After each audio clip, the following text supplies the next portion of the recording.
आज के इस वीडियो में जानने वाले हैं रुधिर के बारे में। ये रुधिर होता क्या है, यानी जो हमारे शरीर में ब्लड पाया जाता है ये कितने प्रकार के होता है और कैसा होता है।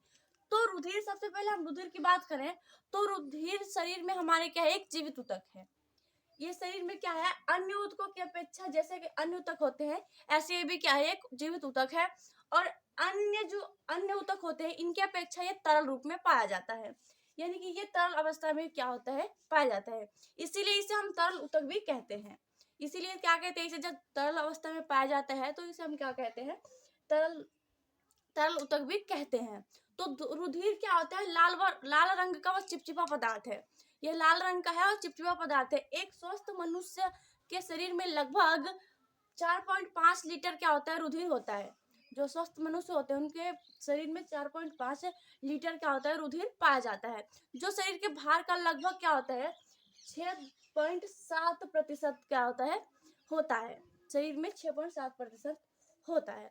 तो अब क्या होता है, रुधिर एक हल्के पीले रंग का क्या है, द्रव है, जिसमें क्या होता है, प्लाज्मा तथा उसमें 33 कोशिकाओं के का होता है, जिसमें इसमें 33 कोशिकाएं भी होती हैं। तो इसमें 33 कोशिकाओं से क्या है, एक बना होता है। तो चलिए अब हम बात कर लेते हैं रुधिर के घटक के बारे में। रुधिर के कितने घटक होते हैं। तो रुधिर मुख्य रूप से 2 घटकों का होता है। पहला तो यह है कि प्लाज्मा इसमें होता है और दूसरा है रुधिर कणिकाएं या रुधिर अणु। तो ये क्या होते हैं, 2 प्रकार के होते हैं। पहला तो इसमें है लाल रुधिर कणिकाएं और दूसरा इसमें है श्वेत रुधिर कणिकाएं और तीसरा इसमें है रुधिर प्लेटलेट्स या थ्रोम्बोसाइट्स। तो बात कर लेते हैं हम ये यानी कि प्लाज्मा के बारे में। तो यह रुधिर का एक निर्जीव भाग है। रुधिर में क्या है, एक निर्जीव भाग है जिसमें क्या होते हैं, सजीव कोशिकाएं क्या होती हैं, इसमें तैरती रहती हैं। ये निर्जीव तो खुद है लेकिन इसके अंदर जो होता है सजीव कोशिकाएं तैरती रहती हैं। और इसकी रचना में लगभग क्या होता है, 92% क्या होता है, जल होता है। जो इसकी रचना बनी होती है उसमें 92% क्या होता है, इसमें 92% जल होता है इसकी रचना में। और क्या होता है, जो इसमें क्या होता है, जो अन्य वस्तुएं भी घुली रहती हैं उसमें हो जाता है, जैसे ग्लूकोज और अमीनो अम्ल हो गया, जैसे हार्मोन्स हो गया, श्वसन हो गया, आदि सब क्या होता है, इसमें घुला होता है। तो चलिए अब हम बात कर लेते हैं बी यानी रुधिर कणिकाएं या रुधिर अणु के बारे में। तो ये 3 प्रकार की होती है। तो पहला हम पढ़ लेते हैं, पहले लाल रुधिर कणिकाएं। तो लाल रुधिर कणिकाओं को हम क्या कहते हैं, इरिथ्रोसाइट्स भी कहते हैं, यानी कि लाल रुधिर कणिकाएं यानी कि इरिथ्रोसाइट्स भी कहलाती हैं। और क्या होता है, ये कशेरुकी जंतुओं में पाई जाती हैं, यानी कि जो जिनमें क्या होता है, रीढ़ की हड्डी होता है उनमें क्या होता है, श्वेत यानी कि रुधिर क्या होता है, लाल रुधिर कणिकाएं पाई जाती हैं। और ये मनुष्य में लाल रुधिर कणिकाएं छोटी केंद्रक रहित और डिस्क की भांति दोनों तरफ से क्या होती हैं, चिपटी होती हैं। तो ये रहा इनका आकार। और अब हम बात कर लेते हैं श्वेत रुधिर कणिकाओं के बारे में। तो श्वेत रुधिर कणिकाएं क्या होती हैं, ये लाल रुधिर कणिकाओं की अपेक्षा कम होती है हमारे शरीर में, यानी कि लाल रुधिर कणिकाएं ज्यादा होती हैं और उनके अपेक्षा में क्या होती है, श्वेत रुधिर कणिकाएं जो होती हैं ये कम होती हैं। तो इन्हें हम क्या कहते हैं, ये कणिकाएं क्या कहलाती हैं, ल्यूकोटाइड्स कहलाती हैं, ल्यूकोटोसाइट भी कहलाती हैं ये कणिकाएं। और इनका कोई रंग नहीं होता है, इसलिए हम कहते हैं श्वेत रुधिर कणिकाएं भी इसे कहते हैं। तो चलिए अब हम बात कर लेते हैं तीसरा। तो रुधिर प्लेटलेट्स क्या होती हैं, ये केवल स्तनीय, जो जिनके पास स्तन होते हैं उनके रुधिर में केवल पाई जाती हैं, यानी कि ये केवल स्थानीय जो जंतु होते हैं उनके रुधिर में पाया जाता है। और इसका जो क्या होता है, इसकी अति सूक्ष्म जीव है, यानी कि अति सूक्ष्म संकुचन गोल तथा केंद्रक रहित होती है। इनमें ना तो केंद्रक होता है और बहुत ही छोटा होता है, संकुचनशील होता है।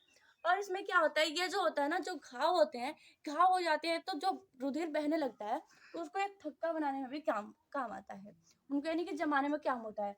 और ये क्या होता है, जीव द्रव्य कणिका युक्त होता है। ये क्या होता है, जीव द्रव्य जो होता है कणिका युक्त होता है। तो चलिए अब हम बात कर लेते हैं रुधिर के कार्य के बारे में, यानी कि रुधिर के क्या क्या कार्य होते हैं हमारे शरीर में। तो रुधिर द्वारा क्या होता है, रुधिर द्वारा ऑक्सीजन फेफड़ों से ऊतकों तक जाता है तथा कार्बन डाइऑक्साइड फेफड़ों से क्या हो जाता है, यानी कि ऊतकों से फिर फेफड़े तक चला आता है। यानी कि सबसे पहले इसमें क्या होता है, जो रुधिर द्वारा ऑक्सीजन होता है वो फेफड़ों से ऊतकों तक जाता है और कार्बन डाइऑक्साइड क्या होता है, ऊतकों से फिर क्या होता है, फेफड़ों तक जाता है। और दूसरा काम इसका क्या होता है, रुधिर द्वारा जो उत्सर्जित पदार्थ होते हैं उसका परिवहन क्या होता है, उत्सर्जन अंग तक हो जाता है। और तीसरा इसका जो काम होता है, इन सब में क्या, इनके अतिरिक्त तो यानी जो ये काम हो रहे हैं, इनके अतिरिक्त जो हार्मोन्स होते हैं, सारे पदार्थ होते हैं, इनसे विषैले पदार्थ, इनका सब परिवहन भी क्या होता है, रुधिर के द्वारा ही होता है। यानी कि इनका जो परिवहन होता है, जैसे विषैले पदार्थ हो, इन सब रुधिर के द्वारा ही होता है। और हम अगला इसका कार्य क्या है, यानी कि जो रुधिर में उपस्थित श्वेत जो कणिकाएं होती हैं, ये शरीर की रक्षा करती हैं। श्वेत रक्त कणिकाएं मैंने बात करी, ये क्या होती हैं, शरीर की रक्षा करती हैं। जैसे और भी क्या होता है, जैसे कि यहाँ पे क्या है, जो प्लेटलेट्स होती हैं, और ये जो प्लेटलेट्स होती है, रुधिर होती हैं, ये क्या होती है, रुधिर को थक्का यानी कि जमाने में काम करती हैं। तो इन सारी चीजें क्या है, ये रुधिर के सब कार्य हैं। यानी कि रुधिर क्या होता है, हमारे शरीर में तरल अवस्था में पाया जाता है, और इनके बहुत ही ज्यादा अनेक कार्य होते हैं। ये क्या होता है, हर एक कोशिका को क्या करता है, जीवित रखता है। तो रुधिर की ये सारी काम है। तो दोस्तों, हमें पूरी उम्मीद है कि आपको रुधिर के बारे में मैंने जितनी सारी इन्फॉर्मेशन आपको बताई है, तो आपको सब अच्छे से समझ में आया होगा। यदि आपका फिर भी कोई प्रश्न होगा तो हमें कमेंट बॉक्स में जरूर बताइएगा। Thank you.